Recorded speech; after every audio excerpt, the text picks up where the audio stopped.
అందరికీ నమస్కారం. కలియుగంలో భక్తుడి కన్నీటిని తుడిచే దైవం తిరుమల వెంకటేశ్వర స్వామి.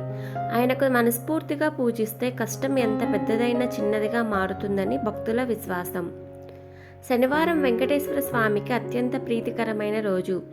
ఈ రోజున చేసిన పూజ సాధారణ రోజుల కంటే ఎన్నో రెట్ల ఫలితాన్నిస్తుందని పురాణాలు చెబుతున్నాయి. 7 వరుస శనివారాలు పూజ చేస్తే కర్మబంధాలు సడలుతాయని నమ్మకం. శనివారం శనిగ్రహానికి సంబంధించిన రోజు. ఈ రోజున వెంకటేశ్వర స్వామిని ఆరాధిస్తే శనిదోష ప్రభావం తగ్గుతుందని విశ్వాసం. 7 సంఖ్య సంపూర్ణతకు సూచకం. అందుకే సప్త శనివార వ్రతం సంపూర్ణ ఫలాన్ని ఇస్తుందని చెబుతారు.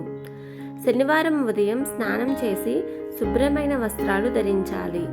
మనసును ప్రశాంతంగా ఉంచుకొని పూజకు సిద్ధమవ్వాలి. వెంకటేశ్వర స్వామి ఫోటో లేదా విగ్రహాన్ని పూజా స్థలంలో ఉంచాలి. దీపం, పూలు, తులసి దళాలు సిద్ధంగా ఉంచాలి. దీపారాధనకు నెయ్యి లేదా నూనెతో దీపం వెలిగించాలి. దీపం వెలిగించడం శుభారంభానికి సూచకం. స్వామి ముందు చేతిలో నీళ్లు తీసుకొని సంకల్పం చేయాలి. ఈ వ్రతాన్ని భక్తితో పూర్తి చేస్తానని మనసులో నిశ్చయించాలి. వెంకటేశ్వర స్వామికి తులసి అత్యంత ప్రీతికరం. 11 లేదా 21 తులసి దళాలు అర్పిస్తూ మంత్రజపం చేయాలి. ఓం నమో వెంకటేశాయ మంత్రాన్ని శ్రద్ధగా జపించాలి. లేదా గోవింద నామస్మరణ చేయవచ్చు. చక్కెర పొంగలి, పులిహోర లేదా పండ్లు నైవేద్యంగా అర్పించాలి. భక్తితో అర్పించడమే ముఖ్యము. వ్రత సమయంలో మాంసాహారం నివారించడం మంచిది. కోపం, అసత్యం తగ్గించాలి. 7వ శనివారం వ్రతం పరిపూర్ణమవుతుంది. ఈ రోజున ప్రత్యేకంగా పూజ చేసి స్వామికి కృతజ్ఞతను తెలపాలి.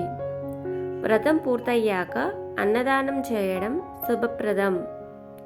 ఇది వ్రత ఫలాన్ని పెంచుతుంది. ఈ వ్రతం వల్ల మనసులో శాంతి కలుగుతుంది.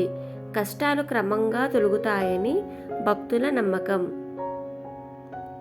ఆర్థిక లాభాలు, ఉద్యోగం, వ్యాపారంలో స్థిరత్వం వస్తుంది. ఆర్థిక ఇబ్బందులు తగ్గుతాయి. కుటుంబ శాంతి, ఇంట్లో కలహాలు తగ్గి సంతోషం పెరుగుతుంది. కుటుంబ బంధాలు బలపడతాయి. మనసు ప్రశాంతంగా మారుతుంది. ఆరోగ్యం మెరుగవుతుందని నమ్మకం. భక్తితో చేసిన సప్త శనివార వ్రతం జీవితంలో వెలుగులు నింపుతుంది. ఈ వీడియో మీకు నచ్చితే లైక్ చేయండి. ఇలాంటి మరిన్ని భక్తి వీడియోల కోసం మన ఛానల్ను సబ్స్క్రైబ్ చేయండి. శ్రీమాత్రే నమః.